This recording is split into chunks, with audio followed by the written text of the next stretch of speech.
Aladdin की कहानी एक क्लासिक गरीबी से अमीरी की कहानी है, जिसमें एक युवा नायक, एक खूबसूरत राजकुमारी, एक दुष्ट खलनायक और एक जादुई जिन शामिल हैं। यह अब तक की सबसे प्रसिद्ध और सबसे ज्यादा बार सुनाई जाने वाली परी कथाओं में से एक बन गई है। तो इस प्यारी कहानी का इतिहास क्या है? अलादीन की कहानी अरेबियन नाइट्स टेल्स या 1001 नाइट्स में पाई जाती है। मध्य पूर्वी मूल की परी कथाओं का एक आकर्षक और जादुई संग्रह। अरेबियन नाइट्स की कहानियों को पहली बार 1704 में एंटोनी गैलेन द्वारा फ्रेंच अनुवाद में यूरोप में पेश किया गया था। इन शानदार और विदेशी कहानियों ने तेजी से लोकप्रियता हासिल की। पेरिस में गैलेन को उनकी खिड़कियों के नीचे युवा पुरुषों द्वारा नींद से जगाए जाने की खबरें हैं, जो उनसे और कहानियां सुनाने के लिए आग्रह कर रहे थे। ये गैलेन का संग्रह था जिसने पहली बार अलादीन की कहानी को लोकप्रिय बनाया। वास्तव में ये कहानी 1001 नाइट्स की मूल अरबी पांडुलिपि का हिस्सा नहीं थी। गैलेन ने अलादीन और उसका जादुई चिराग के साथ साथ अली बाबा और 40 चोर और सिंबाद नाविक की 7 यात्राएं को भी जोड़ा। गैलेन को ये कहानियां पेरिस में हन्ना दाइब नामक एक सीरियाई कहानीकार ने सुनाई थी। Aladdin and his wonderful lamp का 1704 में पहली बार प्रकाशन के बाद से कई बार अनुवाद और रूपांतरण किया गया है और आज भी इसे फिर से सुनाया जा रहा है। इसकी लगातार पुनर्कथन इस बात का प्रमाण है कि कहानी पाठकों की पीढ़ियों को प्रेरित और मनोरंजन करने की क्षमता रखती है। अलादीन की मूल कहानी शायद आश्चर्यजनक रूप से चीन में सेट की गई है। कहानी के शुरुआती संस्करणों में अलादीन चीनी है। वह एक अनाथ गली का बच्चा भी नहीं है, बल्कि एक आलसी लड़का है जो अपनी माँ के साथ घर पर रहता है। कहानी के सभी पात्र भी चीनी हैं, सिवाय दुष्ट जादूगर के जो उत्तरी अफ्रीका से है। कहानी के कुछ दृश्य उत्तरी अफ्रीका में होते हैं, लेकिन हम कहानी के अधिकांश भाग में चीन में ही रहते हैं। आग्राबाह रहस्य और जादू का शहर दरअसल डिज्नी की अलादीन फिल्म 1992 के लिए कल्पित एक काल्पनिक शहर है। रचनाकारों ने इराक के बगदाद शहर से प्रेरणा ली और फिर शहर को एक काल्पनिक नाम दिया। डिज्नी ने कहानी के शाही महल की सेटिंग के लिए भारतीय शहर आगरा के ताजमहल से भी प्रेरणा ली। अलादीन और उसका अद्भुत चिराग के हाल के पुनर्कथनों में विशेष रूप से डिज्नी फिल्म में मूल कहानी में दिखाई देने वाले अन्य पात्रों को लोकप्रिय बनाया गया है तथा उन्हें हटा दिया गया है। मूल कहानी का एक मुख्य अंतर अलादीन की माँ है। कहानी के शुरुआती संस्करणों में वह जीवित और स्वस्थ है और अलादीन को सुंदर राजकुमारी से मिलने में मदद करने में महत्वपूर्ण भूमिका निभाती है। हालांकि बाद के संस्करणों में वह अनाथ और बेघर है और उसे राजकुमारी को जीतने के लिए अपना रास्ता खुद ही खोजना पड़ता है। बाद के संस्करणों में एक और पात्र को शामिल किया गया है, वह है दूसरा जिन। हाँ, ये सही है, मूल कहानी में 2 जिन हैं। पहला, जिसे हम सभी जानते हैं और प्यार करते हैं, वह है दीपक का जिन। दूसरा उतना प्रसिद्ध नहीं है और वह एक जादुई अंगूठी का गुलाम है जिसे अलादीन दुष्ट जादूगर से प्राप्त करता है। इसके अलावा भी कई अंतर हैं। आप हमारे वीडियो में पूरी मूल कहानी सुनने के लिए अंत तक बने रहें। अब आगे की जानकारी सुने। एक बार एक गरीब दर्जी रहता था जिसका बेटा अलादीन था, जो एक लापरवाह आलसी लड़का था जो दिन भर अपने जैसे छोटे आलसी लड़कों के साथ सड़कों पर खेलने के अलावा कुछ नहीं करता था। इससे पिता इतना दुखी हुआ कि उसकी मृत्यु हो गई। फिर भी अपनी माँ के आंसुओं और प्रार्थनाओं के बावजूद अलादीन ने अपने व्यवहार में कोई सुधार नहीं किया। एक दिन जब वह हमेशा की तरह सड़कों पर खेल रहा था, एक अजनबी ने उससे उसकी उम्र पूछी और पूछा कि क्या वह मुस्तफा दर्जी का बेटा नहीं है। हाँ साहब, अलादीन ने जवाब दिया, लेकिन वह बहुत पहले मर गया। इस पर वह अजनबी, जो एक प्रसिद्ध अफ्रीकी जादूगर था, उसकी गर्दन पर गिर पड़ा और उसे चूमते हुए बोला, मैं तुम्हारा चाचा हूँ और अपने भाई के समान होने के कारण तुम्हें जानता हूँ। अपनी माँ के पास जाओ और उसे बताओ कि मैं आ रहा हूँ। अलादीन भागकर घर गया और अपनी माँ को अपने नए चाचा के बारे में बताया। वास्तव में बच्चे, उसने कहा, तुम्हारे पिता का एक भाई था, लेकिन मैं हमेशा सोचती थी कि वह मर चुका है। बहरहाल उसने रात का खाना तैयार किया और अलादीन को अपने चाचा को खोजने के लिए कहा, जो शराब और फलों से लदे हुए आए थे। वह तुरंत नीचे गिर गया और उस जगह को चूमा जहां मुस्तफा बैठा करता था। अलादीन की माँ से कहा कि उसे पहले न देखकर आश्चर्यचकित न हो, क्योंकि वह 40 साल से देश से बाहर था। फिर वह अलादीन की ओर मुड़ा और उससे उसका काम पूछा, जिस पर लड़के ने अपना सिर झुका लिया, जबकि उसकी माँ फूट फूट कर रोने लगी। ये जानने पर कि अलादीन बेकार है और कोई काम नहीं सीखेगा, उसने उसके लिए एक दुकान लेने और उसमें सामान रखने की पेशकश की। अगले दिन उसने अलादीन के लिए कपड़ों का एक बढ़िया सूट खरीदा और उसे पूरे शहर में घुमाया, उसे जगहें दिखाई और रात होने पर उसे उसकी माँ के पास वापस लाया, जो अपने बेटे को इतना अच्छा देखकर बहुत खुश हुई। अगले दिन जादूगर अलादीन को शहर के दरवाजों से काफी दूर एक खूबसूरत बगीचे में ले गया। वे एक फव्वारे के पास बैठ गए और जादूगर ने अपनी कमर से एक केक निकाला, जिसे उसने उन दोनों के बीच बांट दिया। फिर वे आगे बढ़ते गए जब तक कि वे लगभग पहाड़ों तक नहीं पहुंच गए। अलादीन इतना थक गया था कि उसने वापस जाने की भीख मांगी, लेकिन जादूगर ने उसे अच्छी अच्छी कहानियां सुनाकर बहलाया और खुद के बावजूद उसे आगे बढ़ाया। अंततः वे दो पहाड़ों के पास पहुंचे जो एक संकरी घाटी से विभाजित थे। हम आगे नहीं जाएंगे, छोटे चाचा ने कहा। मैं तुम्हें कुछ अद्भुत दिखाऊंगा, बस तुम लकड़ियां इकट्ठी करो और मैं आग जलाऊं। जब ये जला तो जादूगर ने अपने पास मौजूद पाउडर को इस पर फेंक दिया, साथ ही कुछ जादुई शब्द भी कहे। धरती थोड़ी सी हिली और उनके सामने खुल गई, जिससे बीच में पीतल की अंगूठी के साथ एक चौकोर सपाट पत्थर दिखाई दिया। अलादीन ने भागने की कोशिश की, लेकिन जादूगर ने उसे पकड़ लिया और उसे एक ऐसा झटका दिया जिससे वह नीचे गिर गया। मैंने क्या किया है चाचा? उसने दयनीय भाव से कहा, जिस पर जादूगर ने और भी दयालुता से कहा, किसी बात से मत डरो, बस मेरी बात मानो। इस पत्थर के नीचे एक खजाना छिपा है जो तुम्हारा है और कोई भी इसे छू नहीं सकता, इसलिए तुम्हें ठीक वैसा ही करना होगा जैसा मैं तुम्हें बताता हूँ। खजाना शब्द सुनते ही अलादीन ने अपना डर भूलकर अंगूठी पकड़ ली और अपने पिता और दादा का नाम लेते हुए कहा कि पत्थर आसानी से ऊपर आ गया और कुछ सीढ़ियां दिखाई देने लगी। जादूगर ने कहा, नीचे जाओ, उन सीढ़ियों के नीचे तुम्हें एक खुला दरवाजा मिलेगा जो 3 बड़े हॉल में जाता है। अपना गाउन ऊपर उठाओ और बिना किसी चीज को छुए उनमें से निकल जाओ, नहीं तो तुम तुरंत मर जाओगे। ये हॉल बढ़िया फलों के पेड़ों वाले बगीचे में ले जाते हैं। तब तक चलते रहो जब तक तुम छत पर एक आला न पा लो जहाँ एक जलता हुआ दिया रखा है। उसमें रखा तेल निकालो और मेरे पास लाओ।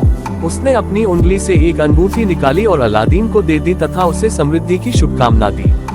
अलादीन ने जादूगर के कहे अनुसार सब कुछ पाया, पेड़ों से कुछ फल तोड़े और चिराग लेकर गुफा के मुहाने पर पहुंचा। जादूगर ने बहुत जल्दी में चिल्लाकर कहा, जल्दी करो और मुझे चिराग दे दो। अलादीन ने ऐसा करने से मना कर दिया जब तक कि वह गुफा से बाहर नहीं निकल गया। जादूगर बहुत गुस्से में था और उसने आग पर कुछ और पाउडर फेंकते हुए कुछ कहा और पत्थर अपनी जगह पर वापस लुढ़क गया। जादूगर हमेशा के लिए फारस छोड़कर चला गया, जिससे साफ पता चलता है कि वह अलादीन का चाचा नहीं था, बल्कि एक चालाक जादूगर था जिसने अपनी जादू की किताबों में एक अद्भुत चिराग के बारे में पढ़ा था जो उसे दुनिया का सबसे शक्तिशाली व्यक्ति बना देगा। हालांकि वह अकेला जानता था कि उसे कहाँ मिलेगा, लेकिन वह इसे किसी और के हाथ से ही प्राप्त कर सकता था। उसने इस उद्देश्य के लिए मूर्ख अलादीन को चुना था, जिसका इरादा चिराग को हासिल करके उसे मार डालने का था। 2 दिन तक अलादीन अंधेरे में रोता रहा और विलाप करता रहा। आखिरकार उसने प्रार्थना में अपने हाथ जोड़े और ऐसा करते हुए अंगूठी को रगड़ा, जिससे जादूगर उससे लेना भूल गया था। तुरंत ही धरती से एक बहुत बड़ा और डरावना जिन निकला और बोला, तुम्हें मुझसे क्या चाहिए? मैं अंगूठी का गुलाम हूँ और हर बात में तुम्हारी आज्ञा मानूंगा। अलादीन ने निडरता से उत्तर दिया, मुझे इस जगह से छुड़ाओ। जिसके बाद धरती खुल गई और उसने खुद को बाहर पाया। जैसे ही उसकी आंखें रोशनी को सहन करने में सक्षम हुई, वह घर चला गया, लेकिन दहलीज पर बेहोश हो गया। जब वह होश में आया तो उसने अपनी माँ को बताया कि क्या हुआ था और उसे दीपक और बगीचे में एकत्र किए गए फल दिखाए, जो वास्तव में कीमती पत्थर थे। फिर उसने कुछ खाने के लिए कहा। हाय बेटा, उसने कहा, मेरे घर में कुछ भी नहीं है, लेकिन मैंने थोड़ा सा कपास काटा है और मैं उसे बेचने जा रही हूँ। अलादीन ने उसे अपनी रुई रखने को कहा, क्योंकि वह इसके बदले में दीपक बेच देगा। चूंकि यह बहुत गंदा था, इसलिए उसने इसे रगड़ना शुरू कर दिया ताकि इसकी कीमत अधिक मिल सके। तुरंत एक भयानक जिन प्रकट हुआ और उसने पूछा कि वह क्या लेना चाहती है। वह बेहोश हो गई, लेकिन अलादीन ने दीपक छीन लिया और साहपूर्वक कहा, मेरे लिए कुछ खाने को लाओ। जिन एक चांदी का कटोरा, स्वादिष्ट मांस से भरी 12 चांदी की प्लेटें, 2 चांदी के प्याले और शराब की 2 बोतलें लेकर लौटा। अलादीन की माँ जब होश में आई तो उसने कहा, ये शानदार दावत कहाँ से आती है? अलादीन ने कहा, मांगो मत, खाओ। इसलिए वे नाश्ते पर बैठे रहे और फिर रात का खाना खाने का समय हो गया। अलादीन ने अपनी माँ को चिराग के बारे में बताया। माँ ने उससे विनती की कि वह इसे बेच दे और शैतानों से कोई संबंध न रखे। नहीं, अलादीन ने कहा, चूंकि संयोग ने हमें इसके गुणों से अवगत करा दिया है, इसलिए हम इसका और अंगूठी का भी इस्तेमाल करेंगे, जिसे मैं हमेशा अपनी उंगली पर पहनूंगा। जब उन्होंने जिन द्वारा लाई गई सारी चीजें खा ली, तो अलादीन ने चांदी की एक प्लेट बेच दी और ऐसा तब तक करता रहा जब तक कि कोई भी प्लेट नहीं बची। फिर उसने जिन का सहारा लिया, जिसने उसे प्लेटों का एक और सेट दिया, और इस तरह वे कई सालों तक जीवित रहे। एक दिन अलादीन ने सुल्तान से एक आदेश सुना जिसमें कहा गया था कि सभी लोग घर पर रहें और अपने शटर बंद रखें, जबकि राजकुमारी, उसकी बेटी, स्नान करने जाती है और वापस आती है। अलादीन को उसका चेहरा देखने की इच्छा हुई, जो बहुत मुश्किल था क्योंकि वह हमेशा घूंघट में रहती थी। उसने खुद को स्नानघर के दरवाजे के पीछे छिपा लिया और एक दरार से झांका। राजकुमारी ने अंदर जाते ही अपना घूंघट उठाया और वह इतनी सुंदर लग रही थी कि अलादीन को पहली नजर में ही उससे प्यार हो गया। वह घर लौटा तो वह इतना बदल गया था कि उसकी माँ डर गई थी। उसने उससे बताया कि वह राजकुमारी से इतना प्यार करता है कि वह उसके बिना नहीं रह सकता और उसके पिता से उसकी शादी के लिए पूछना चाहता है। ये सुनकर उसकी माँ जोर से हंस पड़ी, लेकिन अलादीन ने आखिरकार उसे सुल्तान के सामने जाने और अपना अनुरोध लेकर जाने के लिए मना लिया। उसने एक रुमाल लिया और उसमें जादुई बगीचे से जादुई फल रखे, जो सबसे खूबसूरत रत्नों की तरह चमक रहे थे। उसने सुल्तान को खुश करने के लिए इन्हें अपने साथ ले लिया और दीपक पर भरोसा करते हुए निकल पड़ी। जैसे ही वह हॉल में दाखिल हुई और सुल्तान के सामने खड़ी हुई, ग्रैंड विजीर और परिषद के सरदार अंदर चले गए। हालांकि सुल्तान ने उस पर कोई ध्यान नहीं दिया। वह एक हफ्ते तक हर दिन जाती रही और एक ही जगह पर खड़ी रही। छठे दिन जब परिषद समाप्त हुई तो सुल्तान ने अपने वजीर से कहा, मैं हर दिन सभा कक्ष में एक महिला को रुमाल में कुछ लेकर आते हुए देखता हूँ। अगली बार उसे बुलाओ ताकि मैं पता लगा सकूं कि वह क्या चाहती है। अगले दिन वजीर के संकेत पर वह सिंहासन के पास गई और तब तक घुटनों के बल बैठी रही जब तक सुल्तान ने उससे नहीं कहा, उठो अच्छी महिला और मुझे बताओ कि तुम क्या चाहती हो। वह हिचकिचाए, इसलिए सुल्तान ने वजीर को छोड़कर सभी को बाहर भेज दिया और उसे खुलकर बोलने का आदेश दिया। वादा किया कि वह जो कुछ भी कहेगी उसके लिए उसे पहले ही माफ कर दिया जाएगा। फिर उसने उसे राजकुमारी के लिए अपने बेटे के हिंसक प्रेम के बारे में बताया। मैंने उससे प्रार्थना की कि वह उसे भूल जाए, उसने कहा, लेकिन व्यर्थ। उसने धमकी दी कि अगर मैंने राजकुमारी का हाथ मांगने के लिए जाने से इनकार कर दिया तो वह कुछ हताश करने वाला काम करेगा। अब मैं आपसे प्रार्थना करती हूँ कि आप मुझे ही नहीं बल्कि मेरे बेटे अलादीन को भी माफ कर दें। सुल्तान ने उससे विनम्रता पूर्वक पूछा कि रुमाल में क्या है, जिस पर उसने गहने खोलकर प्रस्तुत कर दिए। वह अचंभित रह गया और वजीर की ओर मुड़कर बोला, तुम क्या कहते हो? क्या मुझे राजकुमारी को ऐसे व्यक्ति को नहीं देना चाहिए जो उसका इतना मूल्य लगाता है? वजीर, जो उससे अपने बेटे के लिए चाहता था, ने सुल्तान से उसे 3 महीने तक रोके रखने की विनती की, जिसके दौरान उसे उम्मीद थी कि उसका बेटा उसके लिए एक अमीर तोहफा बनाने की कोशिश करेगा। सुल्तान ने यह मंजूर कर लिया और अलादीन की माँ से कहा कि हालांकि वह शादी के लिए सहमत है, लेकिन वह 3 महीने तक उसके सामने फिर से नहीं आएगी। अलादीन ने लगभग 3 महीने तक धैर्यपूर्वक प्रतीक्षा की, लेकिन 2 महीने बीत जाने के बाद उसकी माँ तेल खरीदने के लिए शहर में गई। उसने देखा कि सभी लोग खुशियां मना रहे हैं और पूछा कि क्या हो रहा है। जवाब मिला, क्या तुम्हें नहीं मालूम कि आज रात को वजीर के बेटे की शादी सुल्तान की बेटी से होने वाली है? खौंफते हुए वह दौड़ी और अलादीन को बताया, जो पहले तो हैरान रह गया, लेकिन फिर उसे चिराग याद आ गया। उसने चिराग को रगड़ा और जिन प्रकट हुआ और पूछा, तुम्हारी इच्छा क्या है? अलादीन ने जवाब दिया, जैसा कि तुम जानते हो, सुल्तान ने मुझसे किया अपना वादा तोड़ दिया है और वजीर के बेटे को राजकुमारी मिलनी चाहिए। मेरा आदेश है कि आज रात तुम दुल्हन और दूल्हे को यहाँ ले आओ। जिन ने कहा, मालिक, मैं आपकी आज्ञा का पालन करता हूँ। इसके बाद अलादीन अपने कक्ष में गया, जहाँ निश्चित रूप से आधी रात को जिन ने वजीर के बेटे और राजकुमारी वाले बिस्तर को वहाँ पहुँचा दिया। उन्होंने कहा, इस नव विवाहित व्यक्ति को ले जाओ और उसे ठंड में बाहर छोड़ दो और भोर होने पर वापस आ जाओ। इसके बाद जिन ने वजीर के बेटे को बिस्तर से उठा लिया और अलादीन को राजकुमारी के पास छोड़ दिया। अलादीन ने उससे कहा, किसी बात से मत डरो, तुम मेरी पत्नी हो, जिसका वचन तुम्हारे अन्याय पिता ने मुझे दिया है, और तुम्हें कोई हानि नहीं होगी। राजकुमारी इतनी डरी हुई थी कि कुछ बोल नहीं पा रही थी और उसने अपनी जिंदगी की सबसे दुखद रात गुजारी, जबकि अलादीन उसके बगल में लेटा हुआ गहरी नींद में सो रहा था। नियत समय पर जिन ने कांपते हुए दूल्हे को अंदर बुलाया, उसे उसकी जगह पर लिटाया और बिस्तर को वापस महल में पहुंचा दिया। कुछ देर बाद सुल्तान अपनी बेटी को सुप्रभात कहने आया। दुखी वजीर का बेटा उछलकर छिप गया, जबकि राजकुमारी ने कुछ भी नहीं कहा और बहुत दुखी थी। सुल्तान ने उसकी माँ को उसके पास भेजा, जिसने कहा, बेटी ऐसा क्यों है कि तुम अपने पिता से बात नहीं करती? क्या हुआ है?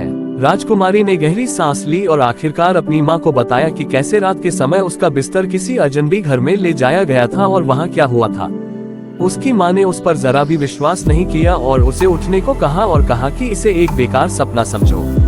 अगली रात भी ठीक यही हुआ और अगली सुबह जब राजकुमारी ने कुछ भी बोलने से मना कर दिया तो सुल्तान ने उसका सिर काटने की धमकी दी। फिर उसने सब कुछ कबूल कर लिया और कहा कि अगर ऐसा नहीं है तो वजीर के बेटे से पूछो। सुल्तान ने वजीर से कहा कि वह अपने बेटे से पूछे, जिसने सच बताया और कहा कि वह राजकुमारी से बहुत प्यार करता है, लेकिन वह ऐसी भयावह रात को फिर से झेलने के बजाय मरना पसंद करेगा और उससे अलग होना चाहता है। उसकी इच्छा पूरी हुई और दावत और खुशियां खत्म हो गईं। जब 3 महीने पूरे हो गए तो अलादीन ने अपनी माँ को सुल्तान को अपना वादा याद दिलाने के लिए भेजा। वह पहले की तरह उसी जगह खड़ी रही और सुल्तान, जो अलादीन को भूल गया था, ने तुरंत उसे याद किया और उसे बुलाया।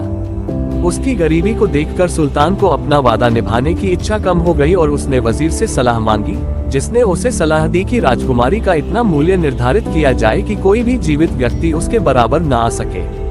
सुल्तान ने फिर अलादीन की माँ की ओर रुख किया और कहा, अच्छी औरत, एक सुल्तान को अपने वादे याद रखने चाहिए और मैं अपने वादे याद रखूंगा, लेकिन आपके बेटे को पहले मुझे 40 कटोरे सोने के जवाहरात से भरे भेजने होंगे, जिन्हें 40 काले गुलामों द्वारा ढोया जाएगा, जिनके पीछे उतने ही गोरे होंगे जो शानदार कपड़े पहने होंगे। उससे कहो कि मैं उसके जवाब का इंतजार कर रहा हूँ। अलादीन की माँ ने सिर झुकाया और घर चली गई, ये सोचकर कि सब कुछ खत्म हो गया है। उसने अलादीन को संदेश देते हुए कहा, हो सकता है कि वह तुम्हारे जवाब के लिए काफी देर तक इंतजार करे। इतना लंबा समय नहीं माँ, जैसा आप सोचती हैं। उसके बेटे ने जवाब दिया, मैं राजकुमारी के लिए इससे भी बहुत कुछ करूँगा। उसने जिन को बुलाया और कुछ ही क्षणों में 80 गुलाम वहां आ पहुंचे और छोटे से घर और बगीचे को भर दिया। अलादीन ने उन्हें 2-2 करके महल की ओर रवाना किया। उसके पीछे उसकी माँ भी थी। वे इतने भव्य कपड़े पहने हुए थे, उनके कमरबंदों में इतने शानदार गहने थे कि हर कोई उन्हें और उनके सिर पर रखे सोने के बर्तनों को देखने के लिए उमड़ पड़ा। वे महल में दाखिल हुए और सुल्तान के सामने घुटने टेककर अपनी दोनों बाहें एक दूसरे पर रखकर सिंहासन के चारों ओर अर्धवृत्ताकार घेरे में खड़े हो गए, जबकि अलादीन की माँ ने उन्हें सुल्तान के सामने पेश किया। वह अब और नहीं हिचकिचाया, बल्कि बोला, अच्छी महिला, वापस जाओ और अपने बेटे से कहो कि मैं खुली बाहों से उसका इंतजार कर रहा हूँ। उसने बिना समय गंवाए अलादीन को ये बात बताई और उसे जल्दी करने को कहा, लेकिन अलादीन ने पहले जिन को बुलाया। मुझे एक सुगंधित स्नान चाहिए, उसने कहा, एक शानदार कढ़ाई वाला वस्त्र, सुल्तान के घोड़े से भी बढ़िया घोड़ा और मेरी सेवा के लिए 20 दास।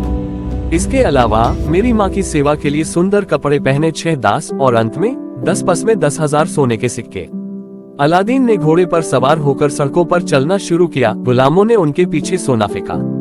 बचपन में उसके साथ खेलने वाले लोग उसे नहीं जानते थे, वह इतना सुंदर हो गया था। जब सुल्तान ने उसे देखा तो वह अपने सिंहासन से नीचे उतर आया, उसे गले लगाया और उसे एक हॉल में ले गया जहां एक दावत रखी गई थी। उसने उसी दिन राजकुमारी से उसका विवाह करने का इरादा किया, लेकिन अलादीन ने ये कहते हुए मना कर दिया कि मुझे उसके लिए एक महल बनाना होगा, और वहां से चला गया। घर पहुंचकर उसने जिन से कहा, मेरे लिए बेहतरीन संगमरमर का एक महल बनाओ, जिसमें जैस्पर, अगेट और दूसरे कीमती पत्थर जड़े हों। बीच में तुम मेरे लिए एक बड़ा सा हॉल बनाओगे, जिसमें एक गुंबद होगा, जिसकी 4 दीवारें सोने और चांदी की होंगी। हर तरफ 6 खिड़कियां होंगी, जिनकी एक जाली को छोड़कर बाकी सभी में हीरे और माणिक जड़े होंगे। वहां अस्तबल, घोड़े, रूम और गुलाम होने चाहिए, जाकर देखो। अगले दिन तक महल बनकर तैयार हो गया और जिन उसे वहां ले गया और दिखाया कि उसके सारे आदेश ईमानदारी से पूरे किए गए, यहाँ तक कि अलादीन के महल से सुल्तान के महल तक मखमली कालीन बिछाया गया। तब अलादीन की माँ ने सावधानी से अपने कपड़े पहने और अपने दासों के साथ महल की ओर चल पड़ी, जबकि अलादीन घोड़े पर सवार होकर उसके पीछे पीछे चल पड़ा। सुल्तान ने तुरही और झांझ लेकर संगीतकारों को उनका स्वागत करने के लिए भेजा, ताकि हवा संगीत और जयकारों से गूंज उठे। उसे राजकुमारी के पास ले जाया गया, जिसने उसे सलाम किया और उसके साथ बहुत सम्मान से पेश आया। रात को राजकुमारी ने अपने पिता को अलविदा कहा और अलादीन के महल के लिए कालीन पर चल पड़ी। उसके साथ उसकी माँ थी और उसके पीछे 100 दास थे। अलादीन को देखकर वह मंत्रमुग्ध हो गई, जो उसे लेने के लिए दौड़ा। राजकुमारी, उसने कहा, यदि मैंने आपको नाराज किया है तो मेरी निर्भीकता के लिए अपनी सुंदरता को दोष दीजिए। उसने बताया कि उसे देखकर उसने इस मामले में अपने पिता की आज्ञा का पालन किया। शादी के बाद अलादीन उसे हॉल में ले गया जहां दावत रखी गई थी और उसने उसके साथ खाना खाया, जिसके बाद वे आधी रात तक नाचते रहे।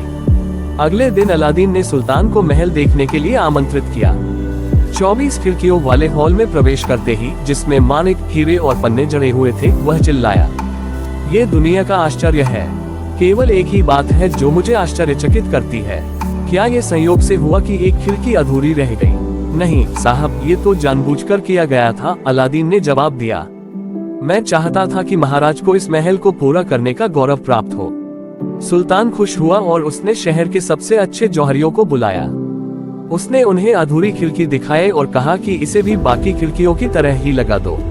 सर, उनके प्रवक्ता ने उत्तर दिया, हमें पर्याप्त रत्न नहीं मिल रहे हैं। सुल्तान के पास भी अपने गहने थे, जिन्हें उन्होंने जल्द ही इस्तेमाल कर लिया, लेकिन कोई फायदा नहीं हुआ क्योंकि 1 महीने में काम आधा भी नहीं हुआ था। अलादीन को पता था कि उनका काम बेकार था, इसलिए उसने उन्हें अपना काम वापस लेने और गहने वापस ले जाने को कहा और जिन ने उसके आदेश पर खिड़की पूरी कर दी। सुल्तान को अपने गहने फिर से पाकर आश्चर्य हुआ और वह अलादीन के पास गया, जिसने उसे खिड़की पूरी करके दिखाई। सुल्तान ने उसे गले लगा लिया। इस बीच ईर्ष्यालु वजीर ने इशारा किया कि यह जादू का काम था। अलादीन ने अपने सौम्य व्यवहार से लोगों का दिल जीत लिया था।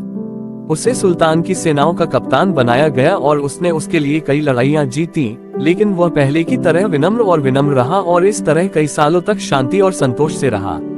लेकिन दूर अफ्रीका में जादूगर को अलादीन की याद आ गई और उसने अपनी जादुई कला से पता लगा लिया कि अलादीन गुफा में बुरी तरह मरने के बजाय भाग गया था और उसने एक राजकुमारी से शादी कर ली थी, जिसके साथ वह बहुत सम्मान और धन के साथ रह रहा था।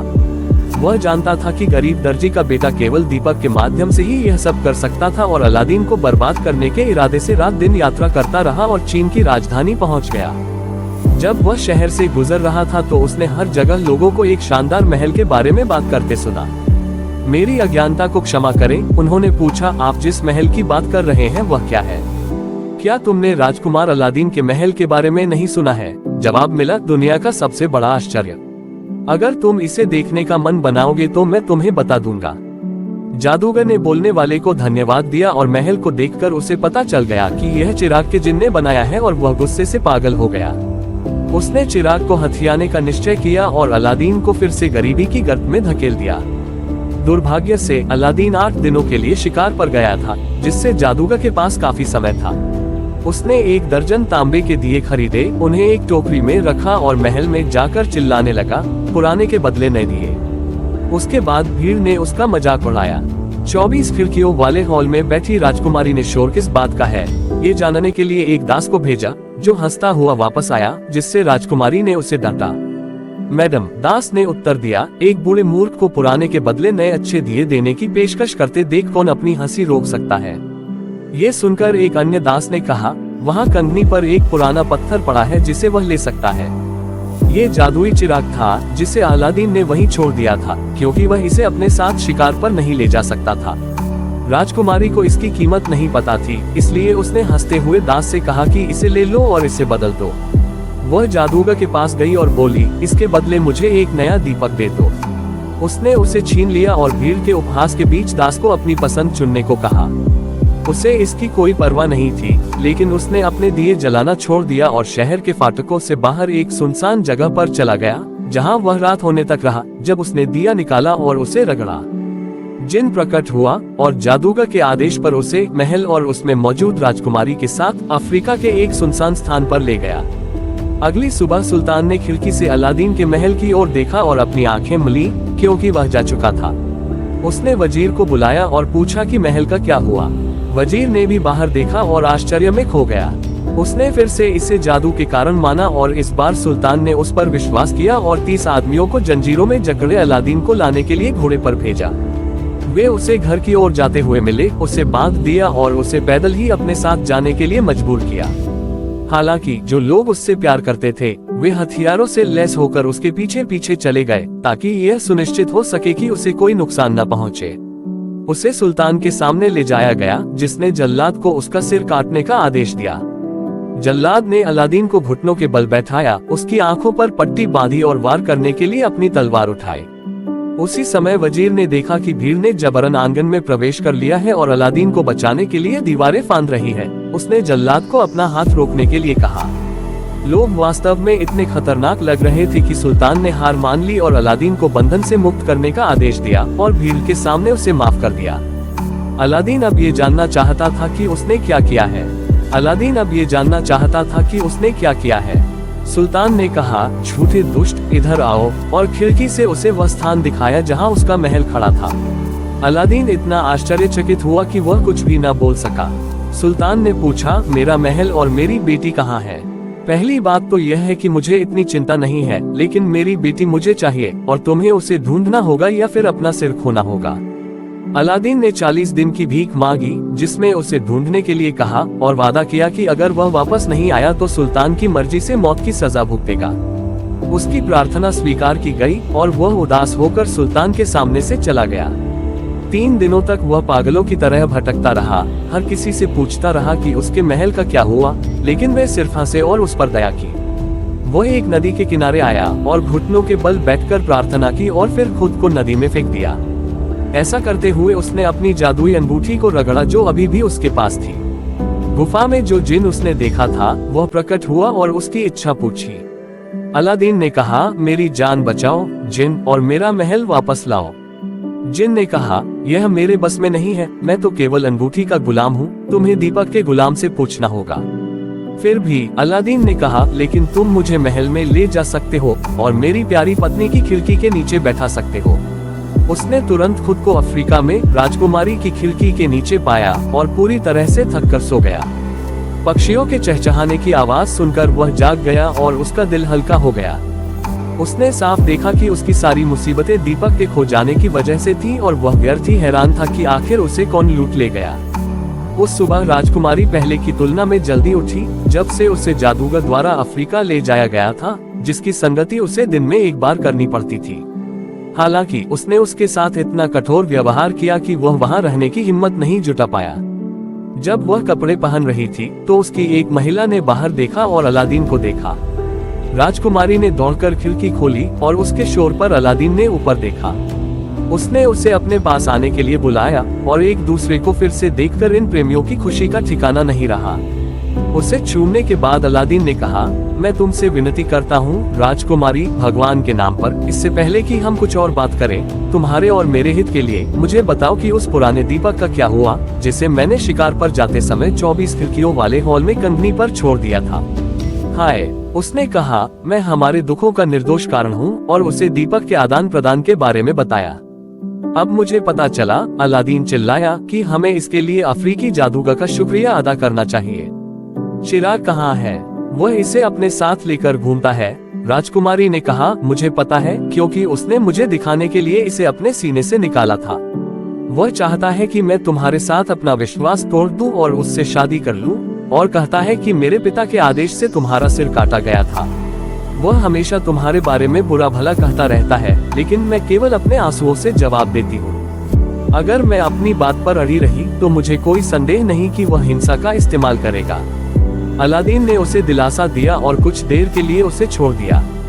शहर में जो भी पहला व्यक्ति उसे मिला, उसके साथ उसने कपड़े बदले और एक खास पाउडर खरीदकर राजकुमारी के पास वापस आ गया, जिसने उसे एक छोटे से साइड वाले दरवाजे से अंदर जाने दिया। अपनी सबसे सुंदर पोशाक पहनो, उसने उससे कहा, और जादूगर का मुस्कुराते हुए स्वागत करो। उसे विश्वास दिलाओ कि तुम मुझे भूल गई हो। उसे अपने साथ भोजन करने के लिए आमंत्रित करो और कहो कि तुम उसके देश की शराब चखना चाहती हो। वह कुछ पीने जाएगा और जब वह चला जाएगा तो मैं तुम्हें बता दूंगा कि क्या करना है। उसने अलादीन की बात ध्यान से सुनी और जब वह चला गया तो उसने चीन छोड़ने के बाद पहली बार अपने आप को खुशियों से सजाया। उसने हीरे की कमरबंद और सिर पर एक पोशाक पहन ली और शीशे में देखा कि वह पहले से कहीं ज्यादा खूबसूरत लग रही है। जादूगर का स्वागत किया और उसे बहुत आश्चर्य हुआ। मैंने तय कर लिया है कि अलादीन मर चुका है और मेरे सारे आंसू उसे वापस मेरे पास नहीं ला पाएंगे, इसलिए मैंने अब और शोक न मनाने का निश्चय किया है और इसलिए मैंने तुम्हें मेरे साथ भोजन करने के लिए आमंत्रित किया है।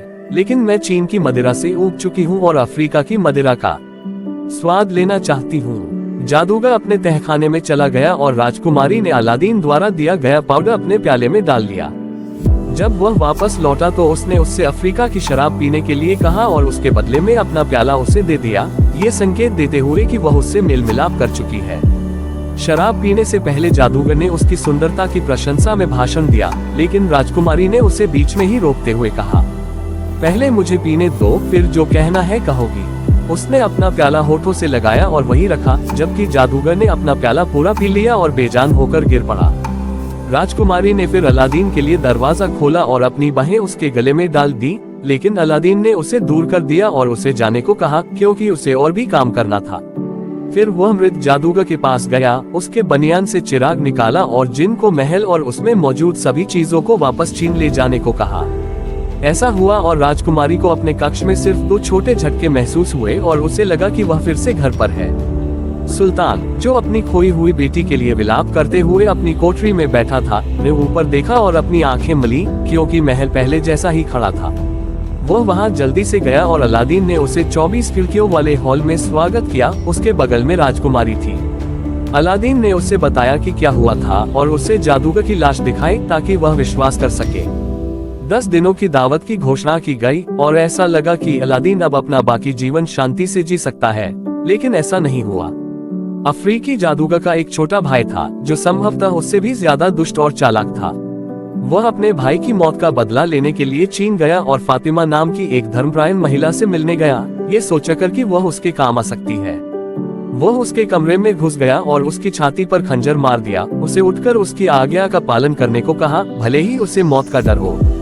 उसने उसके साथ कपड़े बदले, अपना चेहरा उसके जैसा रंगा, उसका घूंघट उड़ाया और उसे मार डाला ताकि वह कोई कहानी न सुनाए।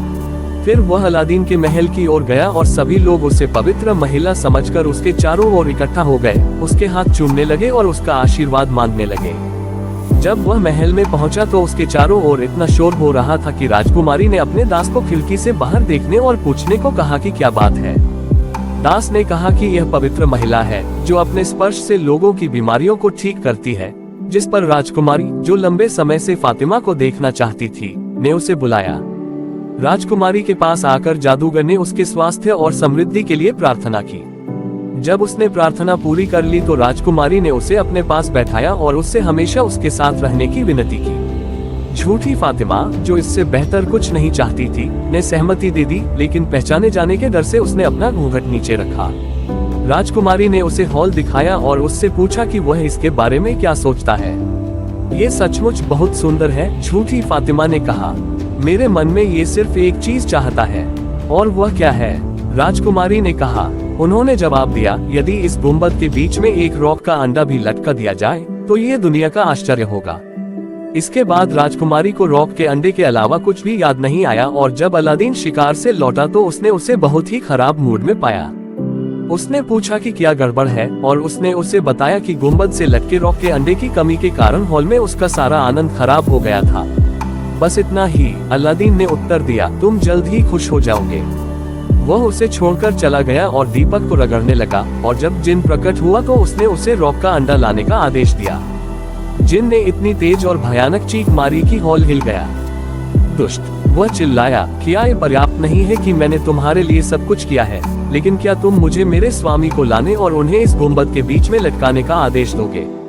तुम और तुम्हारी पत्नी और तुम्हारा महल जलकर राख हो जाने के लायक हैं, लेकिन यह अनुरोध तुमसे नहीं बल्कि उस अफ्रीकी जादूगर के भाई से है जिसे तुमने नष्ट कर दिया। वह अब तुम्हारे महल में पवित्र महिला के वेश में है जिसकी उसने हत्या की थी। उसने ही तुम्हारी पत्नी के दिमाग में यह इच्छा डाली थी।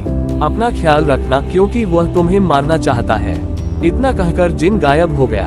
अलादीन राजकुमारी के पास वापस गया और कहा कि उसके सिर में दर्द है और उसने अनुरोध किया कि पवित्र फातिमा को बुलाया जाए ताकि वह उसके सिर पर हाथ रख सके। लेकिन जब जादूगर पास आया तो अलादीन ने अपना खंजर पकड़ लिया और उसके दिल में घुसा दिया। राजकुमारी चिल्लाई, तुमने क्या किया है? तुमने पवित्र महिला को मार डाला है।